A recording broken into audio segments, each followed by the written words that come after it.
Welcome to the Better Outcomes podcast, where we discuss all things leadership, sales, and communication in Australian business. At Better Outcomes Training, we provide world-class training solutions for businesses who want to arm their teams with cutting-edge skills to lead better, sell better, and enjoy more success, purpose, and profit from the work they do. For a full breakdown of all the courses we offer, visit www.better-outcomes.com.au. There's also a link in the description. Now, on to today's podcast. Enjoy.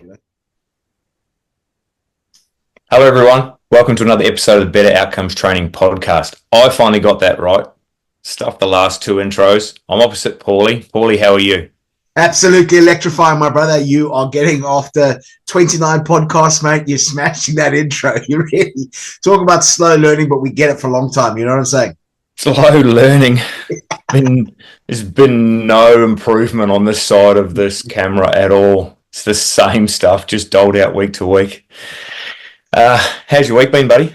Big week? Oh, mate, it's been a big week, mate. There was 5 days of facilitation. 4 days of full day facilitation, then a group coaching session that I had on Wednesday as well. It was the end of a big 3-month program that I'm working with just an absolutely beautiful group of people. And I'll tell you this, cuz it's like, you know what's so beautiful, man, is when you work with a group of people and you see, and you would see this with so much of the work that you do, you build stuff and you see the finished product. And you know, I wouldn't ever say that people are products or anything like that, but seeing the progression that people have from when you start working with them to the breakthroughs, and then they actually start applying it and they start getting the outcomes, it's phenomenal to be on the journey with them as well, you know. And it was the last call that we had this week after 3 months, and I won't lie, I got a little bit emotional about it. You know, it was like, whilst I know anybody I work with, it's always a long-term relationship. It's never a sort of a one and done, but it was some beautiful times that we worked 3 months, you know, some beautiful times. But it was sad to see the end of the training. But of course, they know that if they need anything, I'm not a hard man to find. So yeah, no, it was cool, man. And you always have this thought process that somewhere in the future your professional paths are going to cross again, because you know Australia is not a huge place when it comes to corporate training. You know, that's right. It's a really small world. Absolutely. And there's a couple of guys who started at work, and it's amazing to watch you actually stop and think back to when they started, and it makes me think back. We're on a job during the week, and it was the first job that I actually did when I started at this company, and it was about 4 years ago. So I remember this job because for years I drove around Melbourne as a carpenter, or as everything drive around. And if you spend any time on Melbourne roads, especially over the last 20 years, you're stopped behind roadworks or a bloke with a lollipop, stop, go, bat, standing in the middle of the road. Traffic stopped everywhere because some bloke standing on the back of the truck lifting something off with a crane. And I was stuck behind them so many times. Just patience isn't my virtue, Paulie. It's never been a virtue of mine, so I'm wound up, like I'm stuck in traffic already. What's going on? But I was a little bit jealous about that guy because it looked quite fun. When I started there, the first job that I went to on that site was one in East Melbourne. And I looked up, I got the lady to stop the traffic, which is part of the safety thing we have to do, and she stopped the traffic. I looked up and there's this massive long line of traffic as I lifted something off the truck with a crane, and I thought, that's me. I'm living the dream. You've arrived. Right? I'm here. And I've been causing roadblocks and havoc all over Melbourne since. It's great. Well, it's not great. It shouldn't be great. But watching some of the boys, that brought that memory back, being on this job and pulling that one down. And a couple of the guys who started with us early this year, that put me in that frame of mind. So I reminded them how far they've come as well. And they could see the difference in themselves. And I think they were quite proud of how far they've come in 6 months, 7 months. So it's quite a learning curve sometimes. Yeah. It's nice to be able to give that reflection to other people, huh? Yeah, just the ability or the knowledge you can stop and think back to where you were, even if it's only 6 months ago, you know? Absolutely. Wow, I couldn't do this 6 months ago, or I was hesitant to do that 6 months ago. So, and then that gives you a bit of a boost of confidence as well. Absolutely. To go forward and do it again. Yeah. While we're on the subject of looking back, today we're going to do what we're going to call it how to turn your tough times into your talents. Oh, okay. And along those lines, what we mean is we're going to talk about how particular struggles you've been through, or times in your life, or certain situations actually turn out to being very powerful talents, skills, even superpowers, if you want to talk about that later in life, if you start to combine them. Things like, this comes off the back of a lot of people underestimating the value they bring to the table. Yep. And what we mean by that, I mean, no, you're a big one of this. You taught me about this in terms of we're all pretty unique in our experiences and what we've been through. There's not, if you put together all the situations in your life to get to where you are now, you're a pretty unique individual in your experiences, in what you've seen, what you've been through, and all your different skill sets. That can give you a pretty good insight into a certain niche area of an industry or a market or a business. Yeah, you've taught me this, haven't you? Yeah. So, yeah. So we're going to look and see what kind of things you can use, or even maybe stack together different skills to become quite extraordinary in a certain field. Mm. How does that sound? Sounds like fun. Absolutely fantastic, mate. I think there's a huge amount of good that can come from this type of conversation, and I think that it can become, if we approach sort of challenging times, tough times in the past, I think we can really start seeing it with a real growth mindset, that whatever you experience, there's pros and cons, and whilst often the pros might not show themselves in the short term, and we just deal with the negative side, then very often there can be benefits you can get in the longer term as well, and it's a very broad statement, but it's like, if something's happened, or this was a situation I was in, or this happened, or this is just how I am, or what have you, then is it going to be a negative thing for me that I keep focusing on, and it keeps renting space in my head, and I give it reasons why I can't move forward? Or is it going to be something that I'm going to use to power me and to motivate me and inspire me, but also then to give me a unique skill set that other people just don't have, who haven't been through that situation? Yeah. And I think that a lot of the time it's very easy for us to see bad things that have happened, or challenges that we had, particularly growing up or what have you. And those can be our reasons why we can't progress forward. And it's a legitimate reason that can hold us back. But the fact of the matter is if we just have this one life, it's like, okay, that's happened. That's what the circumstance was at that particular time. Now I've got to choose. Is this going to empower me, or is it going to rent place in my head and disempower me? I think you can look at people who have been through massive challenges, and they have very often gone on to do extraordinary things. Yes. So I think adversity, challenges, tough times, they are depending on how we communicate it. If we can't change that factor, of course, we don't want bad things to happen to us or to people. But if it has happened, it's like, what's the story I tell myself around this now? That's right, yeah. Not everything in your life that you think is bad or trouble should be hidden in the dark. Sometimes shining a spotlight on these things, and like personally shining a spotlight on some tough times you've been through, can really give a different view to it. Absolutely. The people who put me onto it, this is what clicked when it was yourself and Chris Williams from Modern Wisdom podcast. He was talking about it with Hormozy, about how he was a social outcast as a teenager. I don't know if those are exact words, but basically what he said was he spent a lot of his teenage years in his room, all alone, no friends or very few friends, reading, studying, and probably pretty lonely. But now he's very self-reliant, happy to be by himself, quite content to be alone, alone but not lonely, so to speak. Yeah. Loves reading, loves knowledge, similar to famous Warren Buffett, spends hours a day reading. Mm-hmm. So that turned in a really tough time when he was younger, turned into quite a powerful talent now. Look at what he's doing now, one of the top podcasts in the world. And then we had old mate over here on the other side of the camera who suffered from being an ugly teenager. Not my words, bro, not my words. Your own words. But what did that teach you? Become one of the best sales trainers in the world because you can handle rejection. Yeah.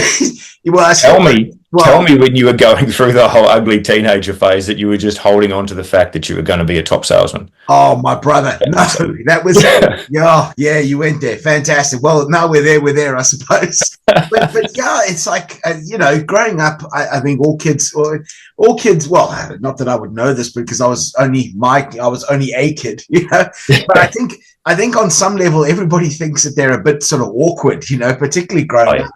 But when you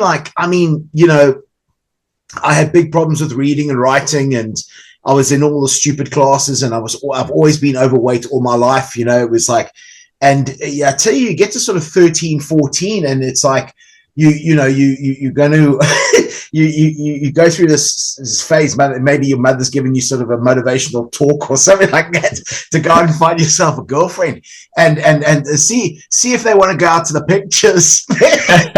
This is old school. Let's see how they want. And you ask like 3 girls over a weekend, and it's just like, no. I think of you as like a big brother. That's the killer. That's the killer. Ladies out there, if you ever want to destroy a young man's self-esteem in the dating market, tell him that you think of him as a big friend or as an older brother or something like that.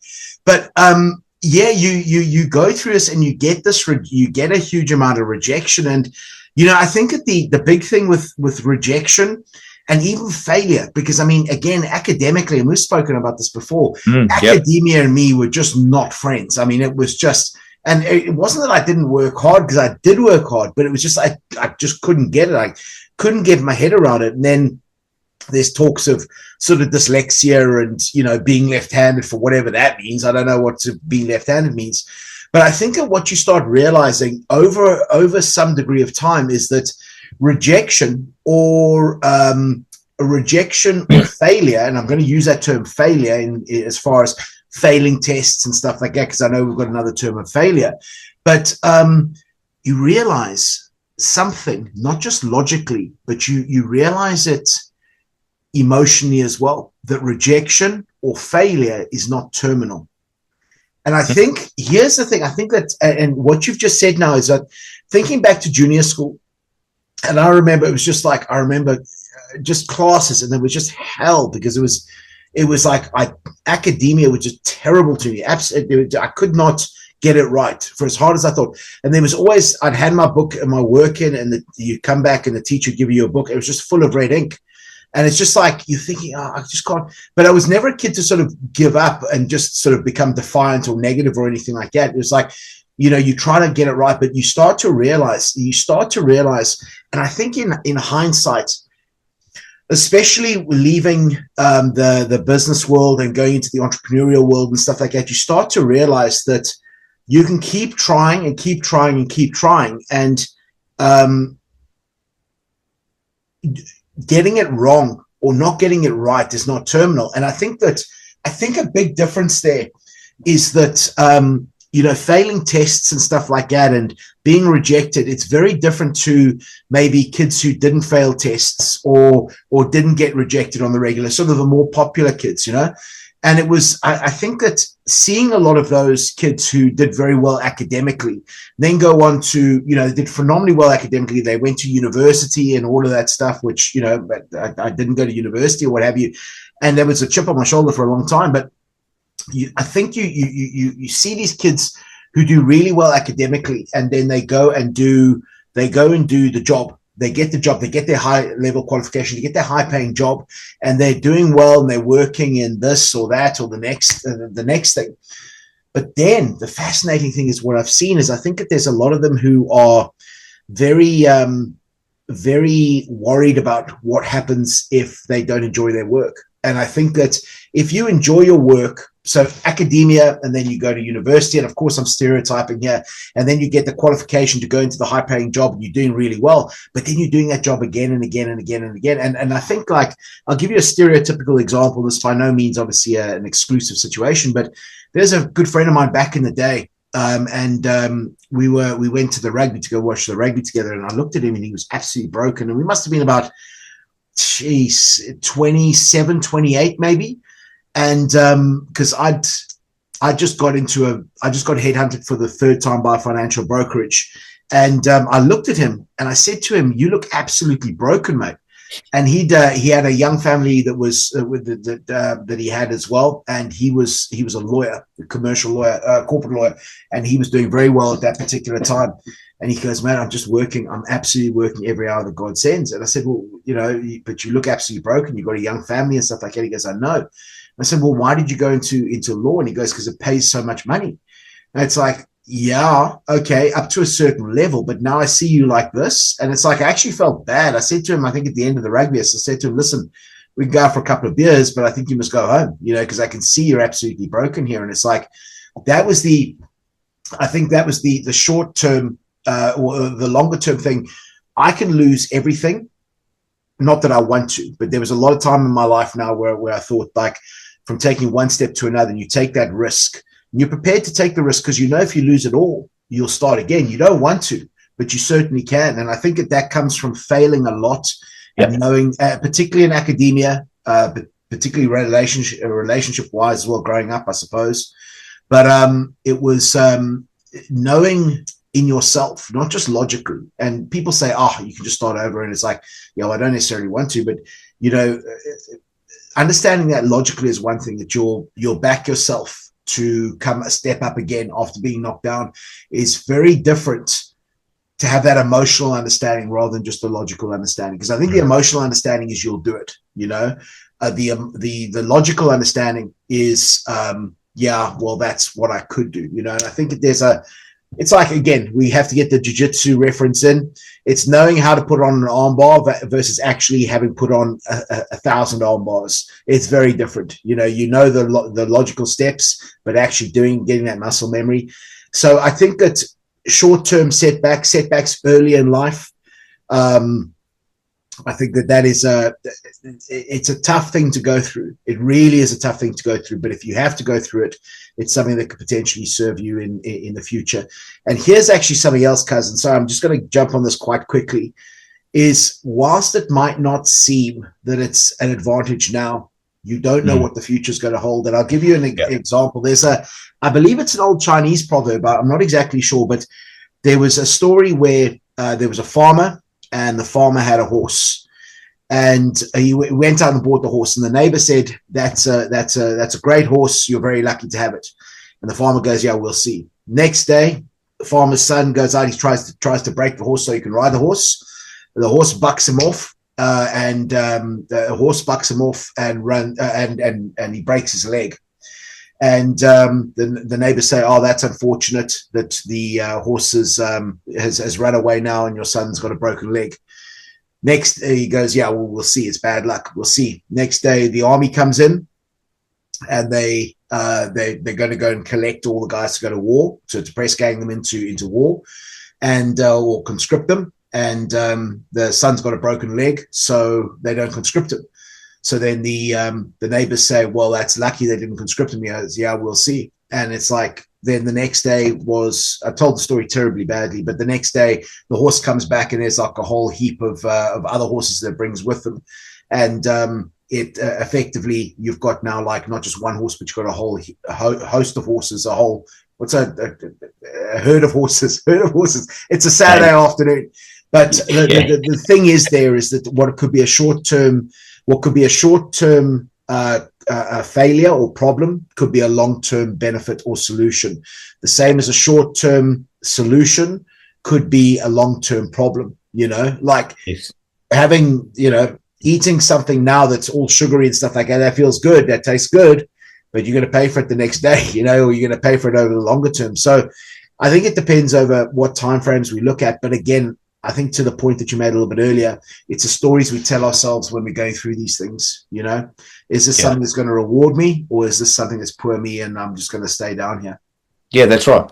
Like, I can't remember who said it, but they talked along the lines of, you can't expect to be spectacular or stand out from the crowd if you do the same thing as everybody else. Yeah. So if you're doing the same thing as everybody else, you've got the same goals, you're going to get the same results. How are you going to be spectacular?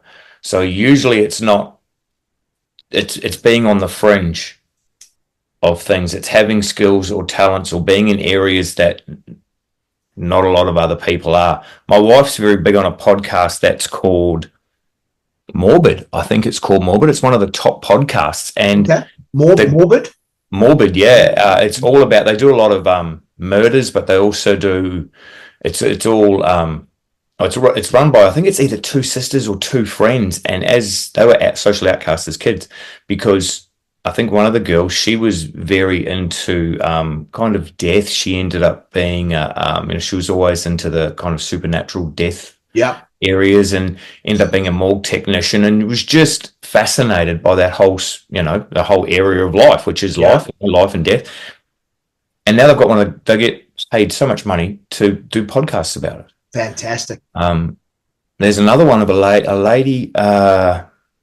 It's called something like Maintenance Phase or something. She's got a big podcast. She's been overweight all her life, self-confessed, tried everything, exercises, food, everything, and she is the way she is. So she started to debunk all the fad diets and the miracle waters and all that, and she just tries it out. She's big on Ozempic, which is the new wonder weight loss drug that's off the back of of diabetes. But she makes a lot of money doing that now. Went through some very, very tough times to get there. So probably would never have predicted that. So that's kind of what we're going to look at today. We'll talk about a few people who have made it through having different habits, skills, talent stacking, and just try and make people aware that you can turn these, what you'll see as problems or issues or hindrances into your advantage. Yeah? Absolutely. So it's even down to things like ADHD. People who suffer from that can be hyper focused. Yeah. Lots of energy. Yeah. They also notice things that a lot of us don't. They seem to see things in not a completely different way, but they see things differently. They come in from different angles, which I think is a really big benefit as well sometimes. A few carpenters I've worked with over the years, really working by themselves. They have their own systems. They have their own setups, their tools. One guy I was talking of, his trailer is immaculate. Everything goes in the same spot. He always works by himself. Well, he works with me because I can work in with him. We'll just do it however you can do it. But there's systems. He puts his own systems in place which help him cope. And he's just crackerjack. Beautiful. But he's self-confessed. He goes, I wouldn't be here today without my old mate. So yeah, it's like a hidden talent, I guess you'd call it. Yeah. Yeah, I think that there's an old saying that says something along the lines of, the hand that you're dealt, it's not the hand that you're dealt, it's how you play that hand. Yeah. In life, and I think it's easy to point fingers and say other people have got what you haven't got, but and I think it's validating in the moment. It's validating for the individual to say it, or even to say it on behalf of somebody else. But the fact of the matter is are you going to let that? Is that going to be your song that's left, that's left unsung? I mean, you think about some of the most famous people in the world have people who've been through, and I think resiliency has got a lot to do with this as well, where they've been through real tough times, real tough situations, and they've come out the other side, and it's like, but they have something that other people don't have, man. They have that absolute dog in them with regards to, I've been through hellfire and brimstone before, and I can go through it again. And if we come back to what you and I have said a couple of times before with regards to everything you want is on the other side of something different, and it just comes down to how much rejection you can take, particularly in things like building businesses or, in selling or communicating and learning and stuff like that. It's how much can you take, and it's how much you're going to get the other side there. So, yeah, I really think whilst it's tough stuff to go through it, and it doesn't seem fair, it can be stuff it can give to you as well, because you can't experience one thing without taking something from it, And I'm also a believer that whatever gets gifted in one area or gets taken away in one area, there's some other area in life that's going to get rewarded in, it's just a matter of finding it. It's just a matter of trying to shine a light on that, and that's the challenge. Understand, that not everything lasts forever. Just when you're about to give up, just when you've had enough, that's generally when things start to change, just that little bit more. Absolutely. And then, like we talked earlier, just turn around, have a look back 6 months or so and see how far you've come. If you want, you want to give yourself a bit of a kick. Now, Scott Adams, he talks about talent stacking. Scott Adams, for those you don't know, is quite a famous cartoonist, amongst other things. He did Dilbert. The bloke in the office, yeah? Dilbert in the office, yeah? That's right, yeah. He's self-confessed not good at anything. He, how to become great by failing a heap of times. So, and he says he can draw, but he's not really the best cartoonist. He's reasonably good at writing, but not that good. He has a pretty good business knowledge, business sense, good sense of humor, good work ethic. Like I said, he's failed a lot of times, so he's got good risk tolerance and he's quite resilient. All those separately are not much use, but he stack them all together and he's one of the world's top cartoonists. Wow, okay. So, and he uses an example where, similar to your friend who's a lawyer, spent all his time, most of his life, trying to master his trade. 90-something% of his life trying to master, or if you're an engineer, one-dimensional, yeah? Yes. Yeah. Want to be the best. Well, that's pretty cool, but if you were to combine that with some other skills that don't take, and by other skills, I mean stuff like you'd only need like a passing knowledge of a few other things, like, because I reckon you can learn the bulk of something or the stuff that most people know of a certain subject, about 70% of a subject, in a lot less time. Yeah. You can learn the bulk of stuff. So you learn stuff like, if you were to be, say, one of the top engineers in the world, that's pretty cool. But if you were to combine that with public speaking, ability to write and be creative, negotiation, social media, maybe some content creation, it's like Elon Musk. Think about it that way. Not just an engineer, but an engineer with these other skills that not a lot of other engineers have. Yeah. Presentation, quite a few of those things, bang, all of a sudden you stand out from the crowd by a massive percentage. Absolutely. So that's the kind of way I like to think of it, but it's managing to find those set of skills that you've already got, or getting a couple that aren't too hard to get a broad knowledge of or a passing knowledge of, and start stacking them together and find out where you are. Absolutely. I'll tell you this, cuz actually, one of the things that's fascinating for me to see is, of course, working with doing so much training and training so many different sectors and people in different roles and all of this great stuff is one of the fascinating things is you start seeing a lot of trends. You see trends across industries in the country, maybe even international as well. And one of the trends I've noticed very much in Australia is Australia has got a lot of very good technical people. And to such a degree, maybe even, and I know that, we're obviously with visas and stuff like that, people with technical skills can get in, in particular qualifications and stuff like that. But what very often you're finding is that, or certainly what I'm seeing a hell of a lot now, is as the market becomes more competitive, they are really looking for new angles. So they can have their brilliant engineer who's a subject matter expert. And what they're doing now is they started to teach those engineers the ability to communicate and sell as well, which is fascinating. But here's something else I'll say, and this is really a shout out to people who are looking at maybe creating a side hustle or, entrepreneurial type of people, is when you have those skill sets. So maybe to the reference you made of the cartoonist, he's not the greatest cartoonist in the world, but he's got a little bit of a sense of humor about him. He knows a little bit about business, and bring those three things. And here's the other thing is, with the world being as it is right now, what I mean by that is it is so connected. You can find micro niches of people who really like your stuff. So, and this is where I think a lot of the podcast stuff has come through from, because if you say you enjoy history, you have a little bit of a sense of humor, and you love researching and sharing your ideas with other people, my goodness, you can create a podcast around something, historical time frames, and you tell these stories, and maybe you do like a fictional anecdote of these different times in history. That could be something that would be massive, because there's a big a lot of people are interested in history. People like to laugh. And if you like to share your ideas and stuff like that, even just a solo run podcast could be a great thing, but you could absolutely find a niche market, you know, and the ability to get in front of target audiences now is absolutely phenomenal. So I think that really that aspect of skill stacking is absolutely powerful there. Yeah, 100%. I do, and I'm just going to segue a little bit because we'll go back to talking about history accidentally.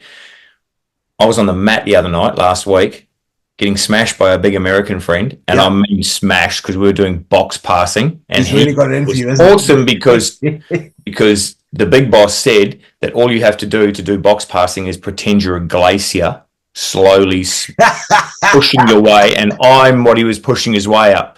Anyway, we were talking to a good friend of ours, BBC, Cam. Yep. These two managed to get onto the history of Aztecs and what the Aztecs used to do, and all about the lunar eclipse, and they used to sacrifice to the gods, and how they killed so many people that they become an expert at it. And oh my gosh, horrific. It was horrific hearing about it while you're getting crushed to death by a dude who's the size of a glacier. It was just, I'm sure there's a market out there for that little niche market. Those two will be listening to that podcast when you make it. No doubt. But back to your technical term about Australia having very technical people. I was actually thinking about that the other day in terms of you could be quite a successful, like if you were, say, one of the top engineers in Australia, or a very technical person in a reasonably niche industry, you could become a very good recruiter. If you just picked up some presentation skills, public speaking skills, maybe a little bit of marketing, because you've got the networking, especially if you already had some networking skills, or you turned yourself into a bit of a networker across that industry, you could be a go-to recruiter. It doesn't take many things to stack up to be, you know, top of the tree in that. Absolutely. I think that the question from that, though, is where do I want to put my skill sets, particularly? Because if I'm the best at what I do in the country, if I'm literally the best at what I do in the country as an engineer or something like that, then I would probably be on very specialist programs, and, you know, I'd be well known within different circles. But certainly being a reasonable, a good engineer, but, you know, you've got the sort of the gift of the gab and you've worked on your communication skills, then absolutely the ability to have empathy for that market and be able to recruit and bring people on board. That could be a real unique selling point. Absolutely, 100%. That's right. And as we always say, the more knowledge you've got, the more options you've got. Yeah. And like you just referred to, you deal with so many people from so many different industries. You start to see trends, but you also start to see how they integrate with each other. So you can start, the more you know, you can start to do things a little bit different from your competition, or you can do this to stand out. You know, you get a broader view of the world, like seeing the world from other people's point of view. Absolutely. So you get that, you pick up that skill as well. You pick up the benefit of these by becoming more rounded in your knowledge. 100%. One guy makes me laugh is a guy called Rick Rubin, who's a famous music producer, big shaggy hair, beard, reckons he can't play musical instruments, doesn't have much musical talent, but he's a music producer. He's like Jay-Z, Run DMC, Rihanna, Lady Gaga, Metallica, host of the top artists come to him, and he says it's because of his mindset, his creativity, but also his ability to, like, in his taste and his ability to express what he does and doesn't like. He's just he reckons he's very stubborn about what he likes and what he doesn't like. Yeah. He can listen to a certain thing and say, I don't like that. But if you could change it to this, or maybe you need to do something with it, and then gets them to kind of think outside the box. And he's become one of the greatest. Like, weird spot to be in. But he's one of the people who lives on the fringes. He's not right down the middle. Yeah. So, there are those people that have they've discovered what they like, and they have that that sort of that very fine line between mastery and madness, and I'm Yes, in awe by these people. I really am. I'm absolutely. Yeah, fascinated by them. There's something very beautiful about watching an artist. And when I say an artist, I'm not talking about the pen and, the paint and stuff like that, although it could be, but somebody who's just so entwined with what they do. It's beautiful to watch. It yeah, really, really is. And it's the truest form of alignment. I think you see somebody at work, you see that they are fully aligned with what they're doing. They've got that very deep passion for what they do, and I think it's absolutely awesome. But I mean, what you say is accurate there, cousin, as well, and it's something that plays a lot in my head with regards to training. And I make no bones about it. I want to be the best at what I do in the country. I really do, and I make no apology for it. Australia has given me a phenomenal way of life. On the condition that obviously I keep doing training for business people over here, but it's there's a thought process that goes on between, the reason I love what I do is it incorporates the four things that I love, which is I love doing business, I love learning about business, I love teaching, and I love seeing clients be successful. Those four things, and I enjoy invoicing as well. oh yeah, but yes, but effectively, it's then I start thinking, it's like, well, do I have to be, if I'm teaching selling, do I have to be the best salesperson in the country? Or would it be better for me to develop the skill sets to be a trainer and know a fair amount about selling? Now, of course, I'm working on this all the time with regards to communications, leadership, and sales. Those three things, if you stop me, I'm out on a walk, I can nearly guarantee if I'm not listening to music, I'm listening to an audiobook on one of those three things.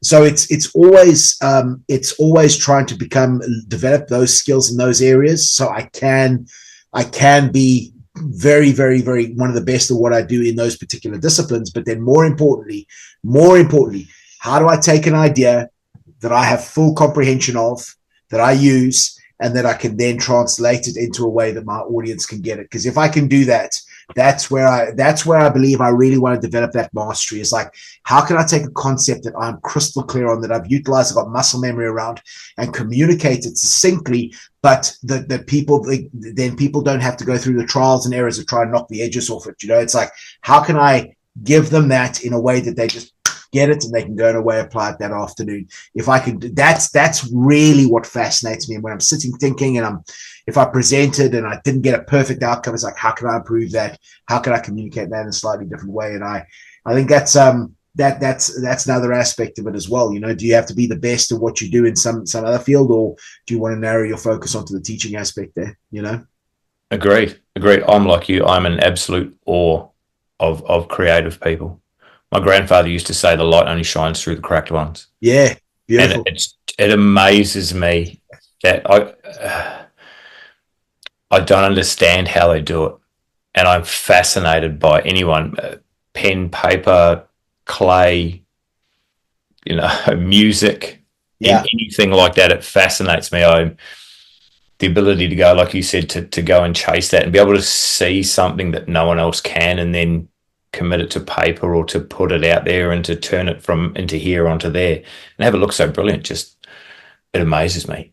But you just said something now, and somebody popped into my head here. You thinking about it was you talk about music and the light only shines through the cracked ones, but somebody came into my mind straight away was Eminem.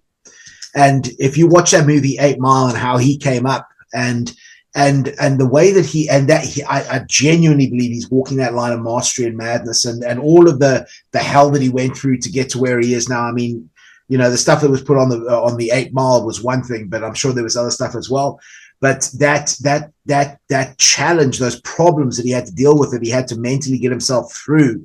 And then, he used to read the dictionary. This is what this guy used to do. So he had a huge vocabulary of different words. So he could put rhyming words together, just stuff like that. And then he's so aligned with what he does. You listen to his music and it's like, I'm sure there are people out there who don't like his music, but there's a certain audience that they listen to his music and they just get it. They feel understood. And I think if you can make somebody feel understood with the stuff that they're going through as well, I think that's where really people can relate to you. And I think it's a perfect example of the adversities that you're going through. You're going through hell, and it's just like, why do I have to deal with this again and again and again, beaten up again, and this and that and the next thing, and then you're just in a dead end job, and and then making that break, whatever the break was. And I don't know all the ins and outs of it, but then having practiced your one thing that everybody thought you were a nerd over and turning it into something great, I think that's massive, you know?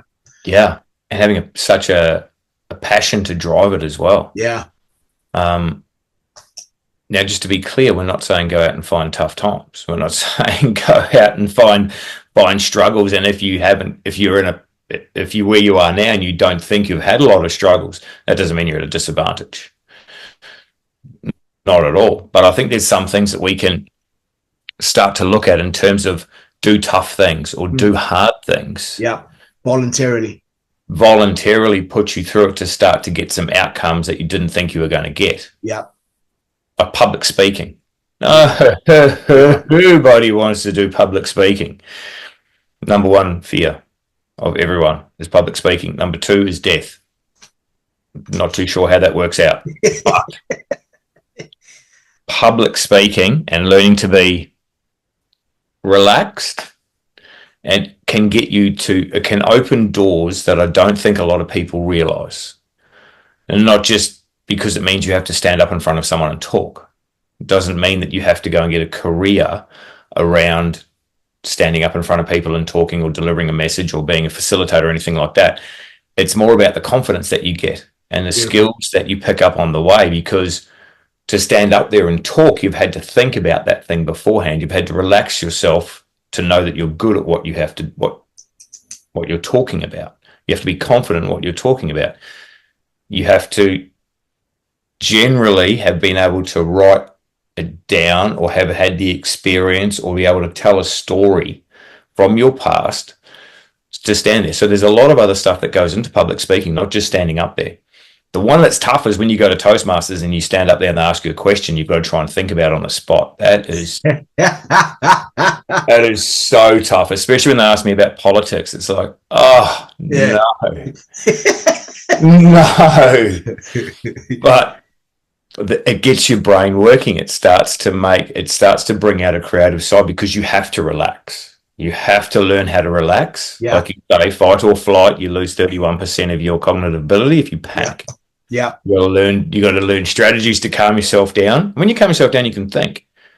All that knowledge comes back. So learning to public speak, I think, would be a very, very good skill for anyone to start. Even as a challenge, do something hard, especially when you stand up there and you realize these people aren't going to kill you because they all know exactly where you came from. They're all terrified. It's like when you first get on a jiu-jitsu mat and a black belt grabs a hold of you. Yeah. Oh my gosh, it's terrifying. Give it a couple of years. You do it for a couple of years. It's still terrifying because then you realize you haven't learned anything in 2 years.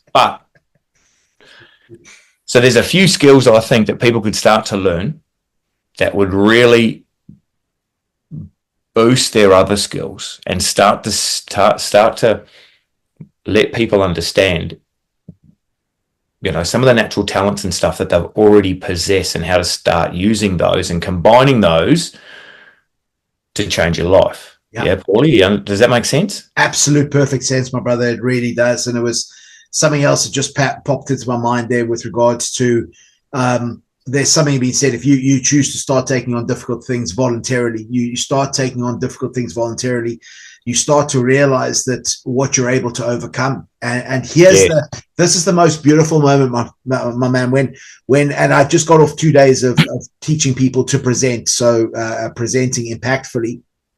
But here's the most beautiful thing, man. I don't think there is a course that I run that gets quicker breakthroughs for people than using the right techniques, going from the first time they present, I give them all feedback, and then the second time, and then potentially a third time as well. And you see the breakthroughs that people have. It's like night and day. Literally, you do one presentation one day, and the next day they do 2 presentations. And it's like literally night and day. And the thing is, you see this little light going on in their eyes. And it's like the full process is, if I can do this, what else am I capable of? Yeah. If I can do this that I was so terrified of for 20 years or 10 years or 5 years or what have you, what else am I capable of? And my man, when that thought process goes through somebody's mind, that's when they start realizing the degrees of limitation start up here for them. And it's so beautiful to see. It's one of the most beautiful aspects that it comes from the training world. You're seeing people having those breakthroughs, actually building better outcomes, actually not just learning strategies, techniques, and understandings, but actually getting their better outcomes in such a small amount of time. And the personal challenges that they go through and they have those breakthroughs, they start, I've seen people start getting addicted to taking on bigger and bigger challenges, because it's like that self-loathing we can often have when we sit inside of our comfort zones because we know we're a little bit scared to take on that challenge. But then you do it and you beat it and you feel good about yourself. And that dopamine, serotonin, that natural impact is just, it's so powerful and it's so beautiful. And it really is something to behold. And I think people start getting an idea of how much they can actually achieve if they want to go for it. But, there are so many reasons why not to. So many reasons, Absolutely. Yeah. And you've just made my mind tick back to when I was running last year, when I started running again. Yeah. Like, I'd never run 3K in decades, and I ran 3K, which was one lap of the lake down here. I was so proud of myself.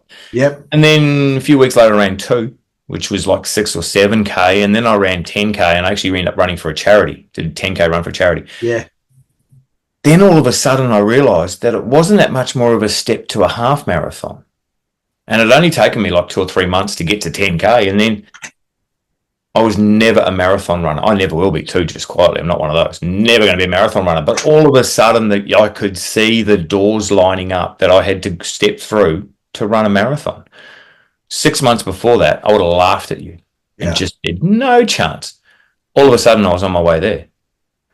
Then the body decided, nah, you're not doing that. We'll do something else. Thank you very much. You have to worry about those nowadays, yeah? Yeah, talk heart muscle off the bone. So, but it's like you said, if you start to do hard things, and I did that accidentally, when you start to do hard things, you realize, geez, I am capable of that. My whole life I've been terrified of public speaking, and I've just stood up in front of 30 people and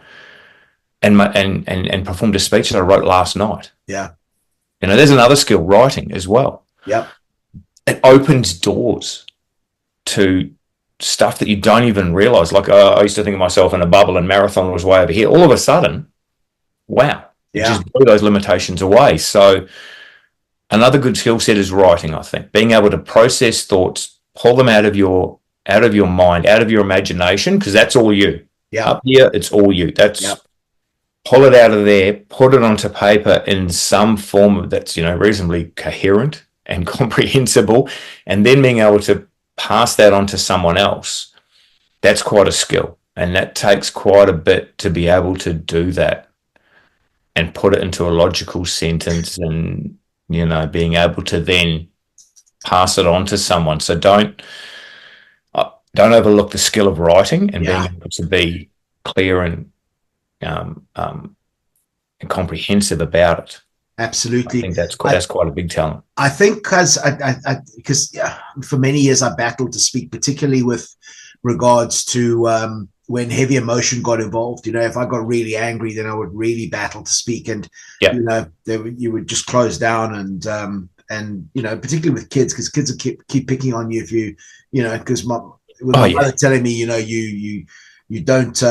don't use your physical ability because you're bigger than the other kids and stuff like that, and it's a rough place to be. But even now, it's like sometimes when I'm thinking, it's like I try to use particular terminology. And here's the fascinating thing is, if I'm faced with a challenge and I can't express myself on, it's very frustrating. And I had something happen over the last couple of weeks where there's been a problem I've been dealing with, and I came to this conclusion where I can't actually express verbally. I can't identify exactly what the problem is. And it's the first time I faced this type of challenge, I think. Getting to minutiae type of challenges or context, it's the first time I've dealt with this problem. But and the politics around it and stuff like that. But I'm thinking about, how do I actually phrase this up, communicate this?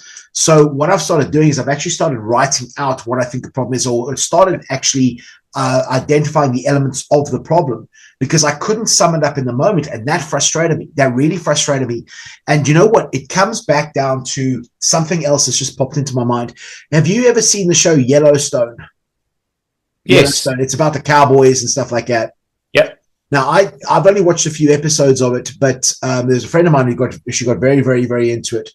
And there was a spin-off of it called 1836 or something like that. It was when they were doing that whole cross from one side of the US to the other side and going through there. And I remember watching this episode on one of the flights I was going somewhere international, and watched the series. And there was one of the most beautiful things I've ever heard, which was, there was one of the Europeans. They were going from one side to the other, and they were starting to set up the whole trade routes and stuff like that. And there was this girl who's doing the documentary. She was doing the voiceover of what was going through, and of course, you got all these massive planes. And she was saying something along the lines of, "I've experienced beauty, such beauty, that I have no words for it." And then she started saying something along the lines of, this is truly what it means to be without words, because people who speak my language have never seen such beauty in their lives. And that was so beautiful. It was so well summed up. It's like, you can listen to 300 audiobooks, or you listen to 3 audiobooks and you can learn one thing, or you can have something that we all experience and you can hear it just like that. It's just like that one experience that you had that you can't frame up into terminology because you haven't thought of it yet. And that is just, it was such a beautiful expression. And it was something I was thinking about this week, because I was really frustrated with myself that I couldn't sum these words up in a way that just sat well, because there's a few different political motivators that are going on with the situation that I'm navigating at the moment. And of course, I want to get a better outcome in the situation. But how do I phrase this whole thing up in a way that everybody just gets it? And you've got 4 very different character types that we're dealing with in this situation, and myself included in that. It was the ability, I think, now to sit down, write out the elements and try and combine it, and then try to bring in together some degree of analogy where people get it, because I think one of the best ways to allow people to get an understanding of something is to share it through an analogy, something they already know.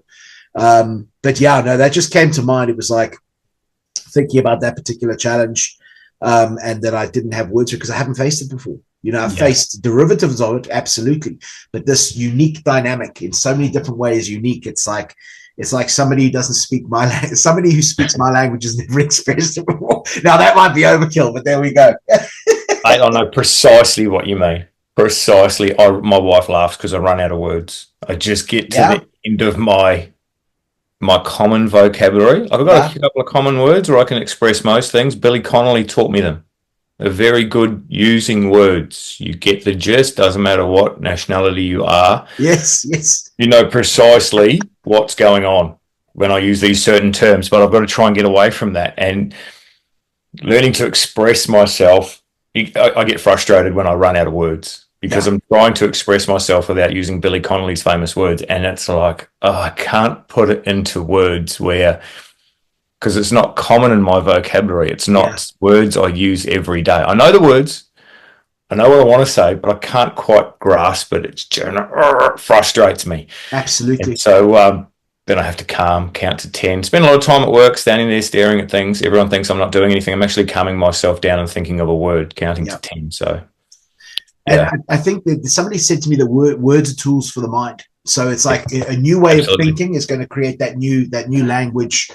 Language sequence, I guess, which is beautiful, man. I had my own language sequence for years and trying to break out of that language sequence. It comes back sometimes. You're taking on massive new challenges now, man. You really are. So it's like that's going to happen. And I think for anybody listening, people who listen to these podcasts, man, they are people who are legitimately out looking to better themselves. And it's beautiful. It's absolutely beautiful. And hearing so much of the feedback, and there was a couple of feedbacks we had recently that were just life-changing, absolutely. Making just such beautiful comments and stuff like that, and how it's impacted them. But we're going through new processes, learning new ways of thinking. It's and words literally are tools for the mind.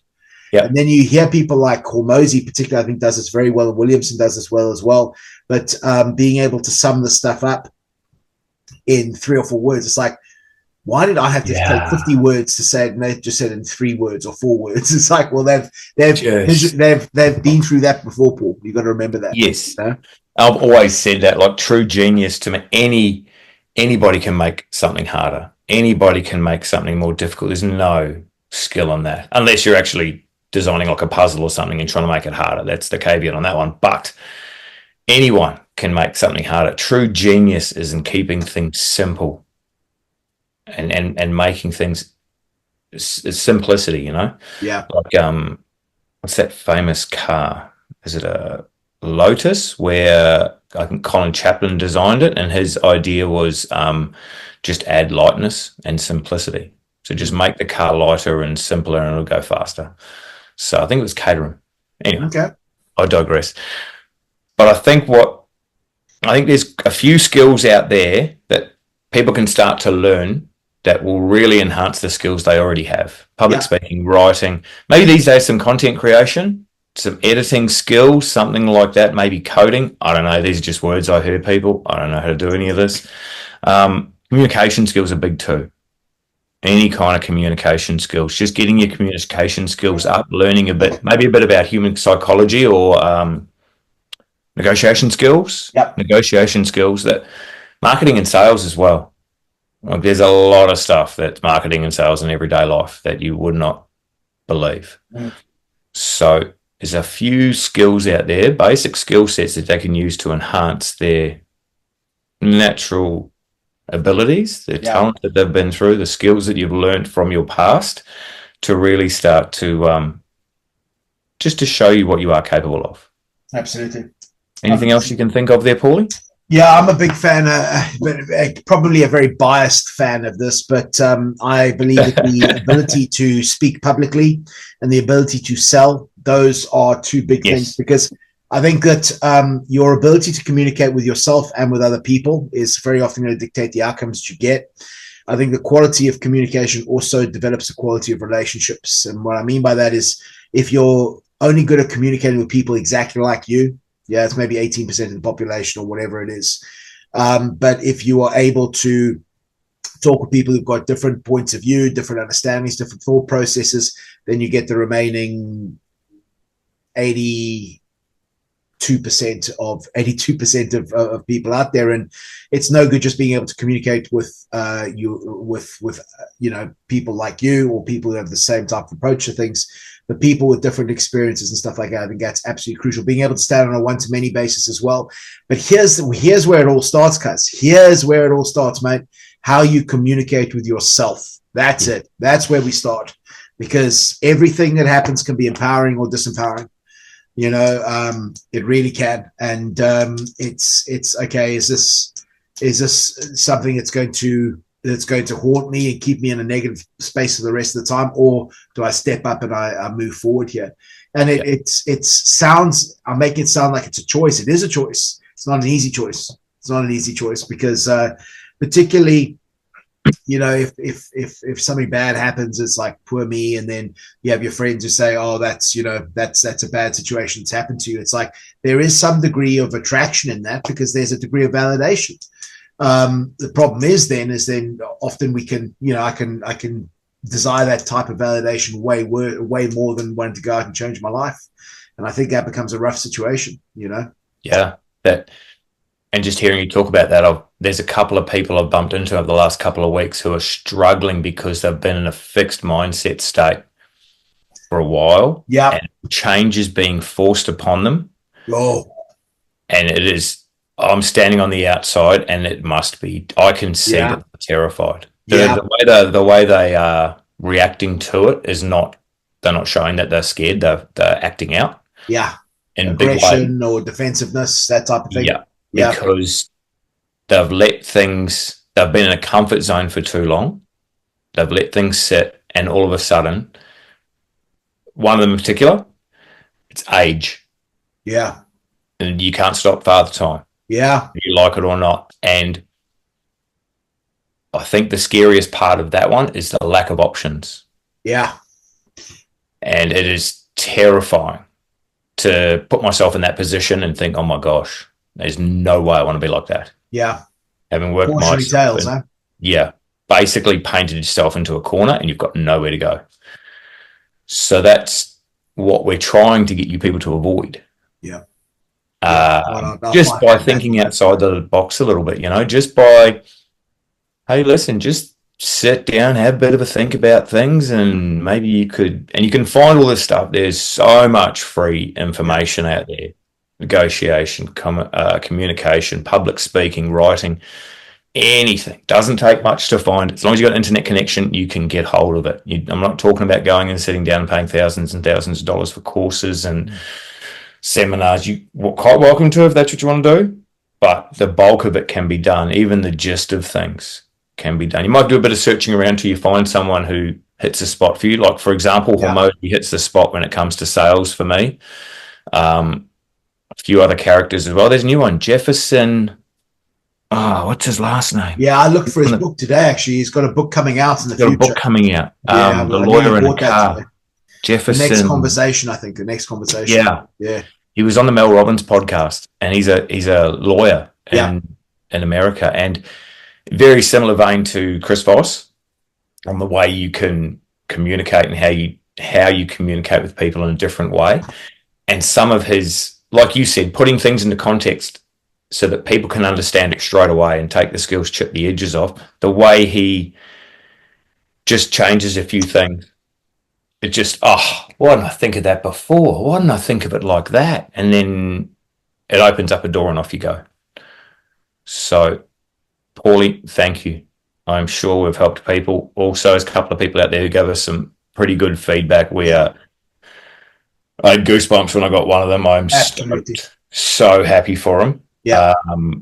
That's what this podcast is all about for me, just helping people. Absolutely. So, if I've helped turn a light on for one person, man, that's all that I'm worried about. That's done it for me. So, thank you, Paulie. Words of wisdom as always. And thank you to everyone listening.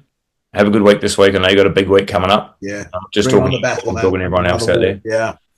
Fantastic. 100%. And we have our webinar on Lunch and Learn coming up on Monday. We got our first Lunch and Learn. So, folks, if you're interested, we'll be doing these on the regular, but the Lunch and Learns are very much about the trends that we're seeing in the marketplace, areas where people are having problems and how to fix them.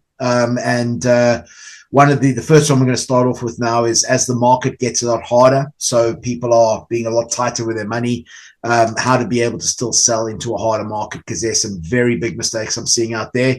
These are mistakes that are hiding in plain sight, and we're going to deal with that tomorrow. So, in the future, if you're keen to get onto one of those Lunch and Learns, you want to be sent a link, just hit us up, and we'll make sure that you're invited to the next one. Yeah, probably best to contact Paulie on LinkedIn. Yeah, at this stage, we'll go to so Paul Harrison on LinkedIn. We'll go to the Better Outcomes training page on LinkedIn as well. You got links there to the website and everything. And hit us up on LinkedIn. Send us a message, whatever you need to, or through wherever you're listening to this on. And thanks for all the work you do on this, my man. This wouldn't be a reality without you, brother. Appreciate it. This is great fun, man. I'm just stacking skills. I'm not very good at any of them, but I'm stacking them. We got it. I'm getting good at stacking. Thanks, everyone. Thanks so much. Take care. Cheers,